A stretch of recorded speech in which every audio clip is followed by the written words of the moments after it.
Forum Militer International Army 2023 digelar di Rusia pada 14 Agustus lalu. Seakan sengaja ingin menginjak-injak NATO.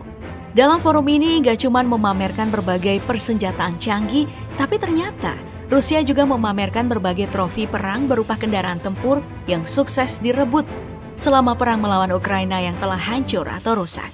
Tahu sendiri kan, kalau beberapa negara anggota NATO memang memiliki komitmen untuk mendukung Ukraina dengan berbagai bentuk.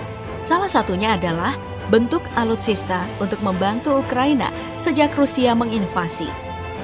Amerika Serikat misalnya, mereka mengatakan telah mengirim sekitar 90 ton bantuan mematikan ke Ukraina dan menyiapkan 8.500 pasukan siap tempur untuk bersiaga. Lalu, ada Inggris mengirimkan rudal anti-tank jarak pendek.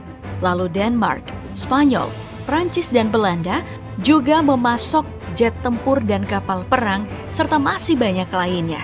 Semuanya untuk mendukung Ukraina. Dan inilah beberapa senjata NATO yang berhasil disita Rusia selama 1,5 tahun belakangan ini. Pertama ada drone Primoko buatan Ceko yang memiliki kecepatan jelajah mencapai 120 km per jam.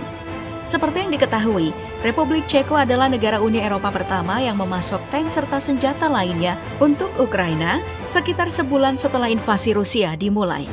Nah, di awal bulan September ini, pasukan detasemen Bar 10 Rusia berhasil melumpuhkan drone buatan Ceko ini hingga menjadi puing-puing.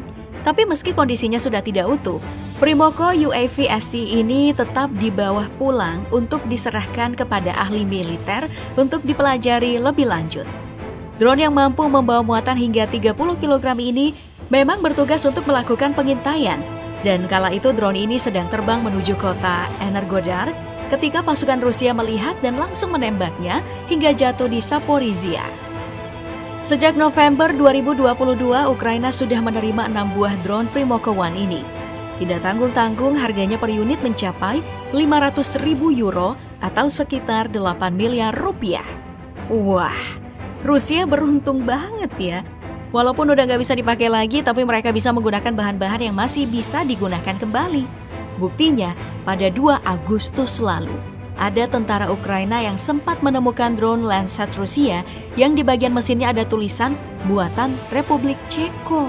Tentara Ukraina ini bertugas di Brigade Mekanik ke-93 dan menemukan mesin dengan tanda perusahaan Ceko Model Motors. Artinya, militer Rusia ternyata menggunakan komponen yang diproduksi negara NATO untuk drone-nya. Yang juga berarti, komponen senjata yang mereka sita juga berpotensi digunakan kembali oleh militer Rusia.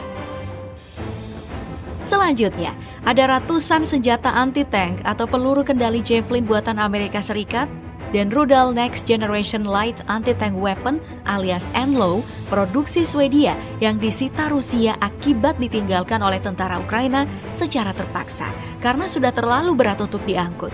Iya, gimana sih? Yang kasih bantuan juga kayaknya nggak ngira-ngira kali ya. Apakah senjatanya cocok untuk situasi medan perang Ukraina atau enggak?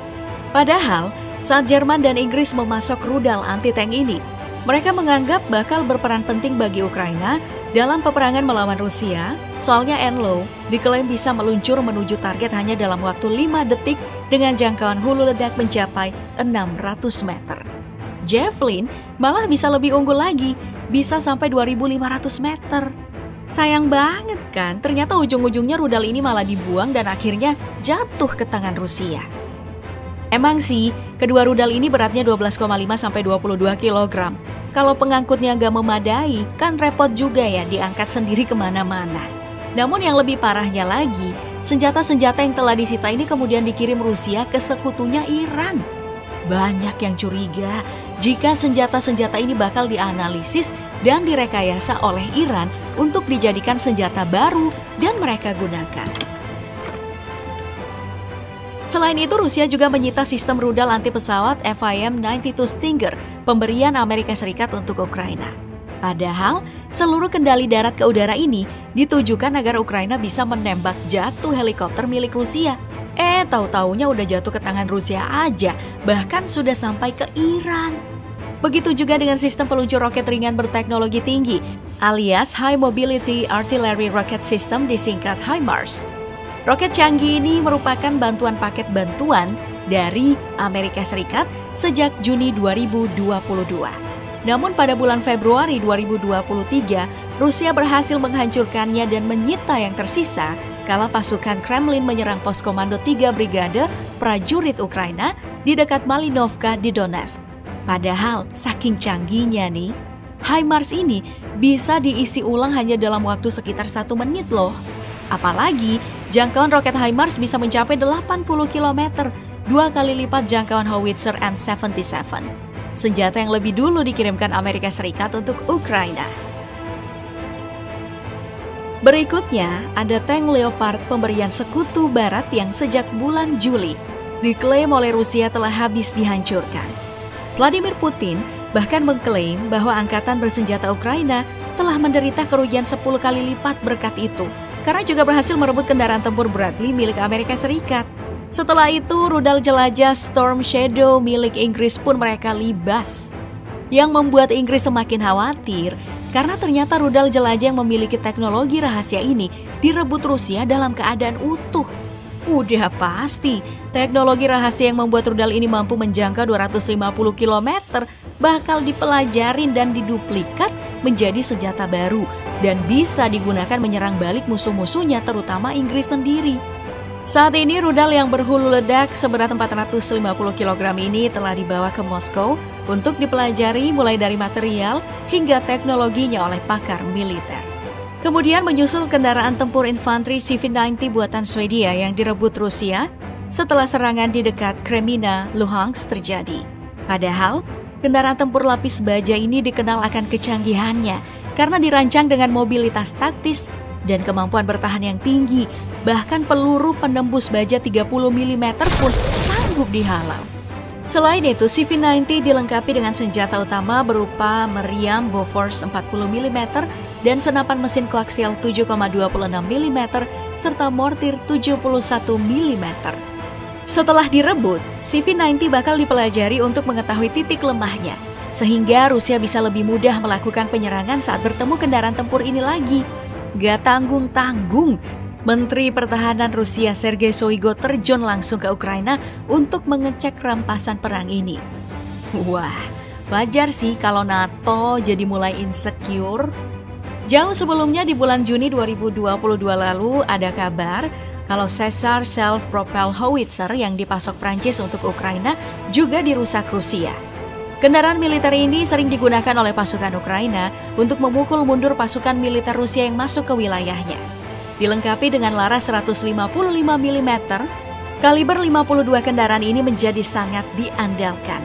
Apalagi kemampuannya yang bisa mempertahankan laju tembakan hingga 8 putaran per menit dengan target hingga jarak 40 km.